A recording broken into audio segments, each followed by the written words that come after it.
Izin memperkenalkan diri, izin memperkenalkan lagi UTBA ini sebagai engineering konsultan ya dalam bidang power system, kemudian supervisi konstruksi, pekerjaan proteksi di bidang MV LV sehingga eh, acara ini diorganisir dan juga disupport dari PTBA UTBA Cita Inti.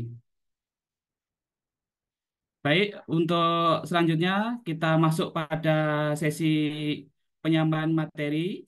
Untuk materi yang pertama dari Bapak Riyandi, waktu dan kesempatannya dipersilahkan.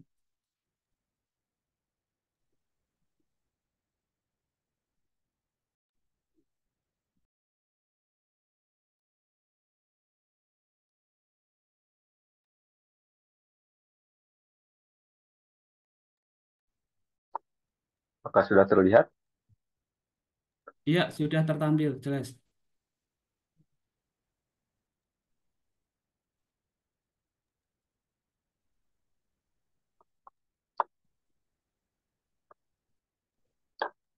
Ya, selamat pagi rekan-rekan semua, Bapak Ibu. Pada kesempatan saya kali ini, saya akan memperkenalkan untuk pengenalan manajemen aset untuk transformator.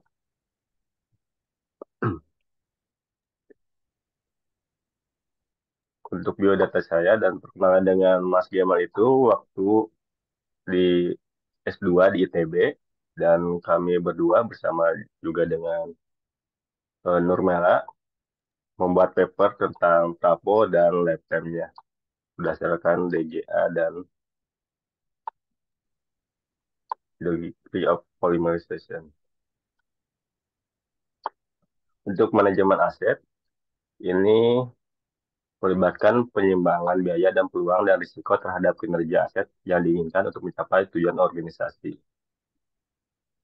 Untuk aset sendiri itu dimulai dari untuk kepemilikan, terus penggunaan, pemeliharaan, kemudian ke disposal atau pembuangan. Eh, untuk sementara, yang paling penting itu kita untuk mengetahui kondisi dari aset tersendiri.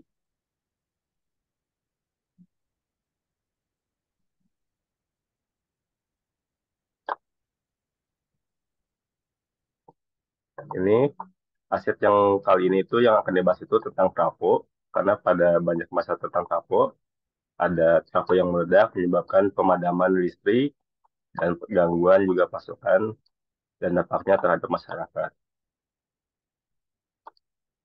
Untuk transformator sendiri, berdasarkan definisi dari SNI itu merupakan sebuah aparatus statis dengan dua atau lebih belitan yang diinduksikan dengan elektromagnetik yang mengubah tegangan dan arus sistem bolak-balik terhadap sistem lainnya pada tegangan dan arus yang berbeda dari sebelumnya pada frekuensi yang sama untuk menyalurkan tenaga listrik. Di sini penggunaan trafo itu untuk menaikkan tegangan sampai ke konsumen ya. Jadi trafo itu merupakan aset yang kritikal yang berharga dalam sistem tenaga listrik. Di sini kita tujuan untuk penilaian kondisi transformator. Untuk mengetahui kondisi aset transformator dan memprioritaskan pemilihan aset untuk langkah selanjutnya. Di sini untuk penggantian, untuk long term, sampai ke maintenance, untuk day to day, ataupun untuk bisa urgensi perbaikan. Ini ada istilah transformator, trafo, dan transformer dan bahasa Inggris itu sama ya. Tipenya ada dua, ada yang omit, yang terendam minyak, dan transformator kering. Yang diperhatikan itu kita ada minyak trafo yang punya fungsi utama sebagai insulasi antara belitan dan tangki serta sebagai medium pendingin.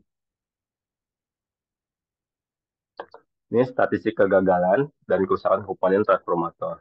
Ini penyebab kegagalannya berupa kebanyakan dari listrik dan juga dari petir. Ini dari Tigray ya. Kemudian untuk dari kerusakan komponen pada winding atau belitan.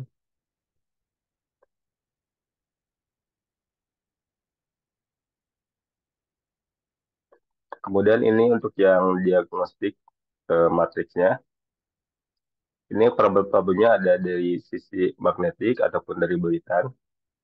Dan ini ada teknik diagnostik untuk mengetahui tipe masalah di belitan atau di magnetiknya.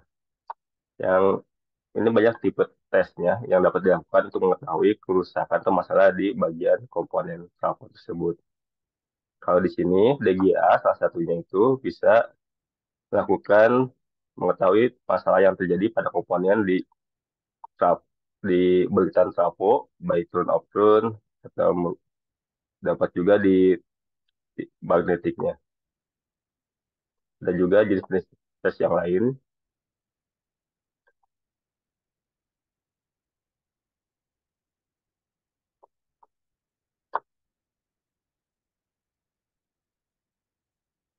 Kemudian ini interval untuk pemeliharaan. Ini dari EC White Paper.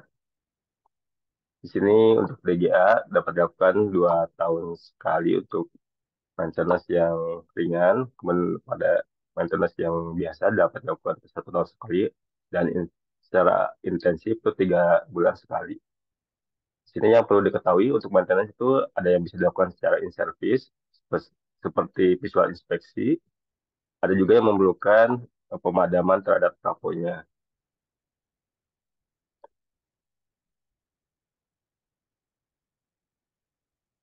Ini untuk beberapa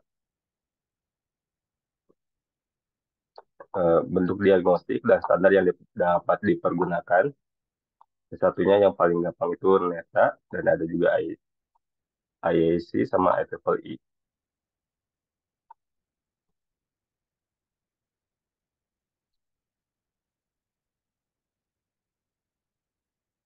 Ya, demikian untuk pendahuluan tentang trafo dari saya.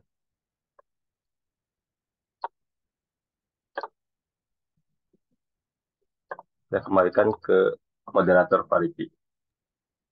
Ya, baik. Terima kasih Pak Ariandi atas pengantarnya. Jadi memang backgroundnya ada penulisan paper bersama ya dengan Pak Gembel dan juga Pak Ariandi seperti itu. Nah, untuk selanjutnya, untuk materi yang utama akan disampaikan dari Bapak Gembel For. Izin, Bapak Gembel For sudah bergabung di Zoom meeting ya.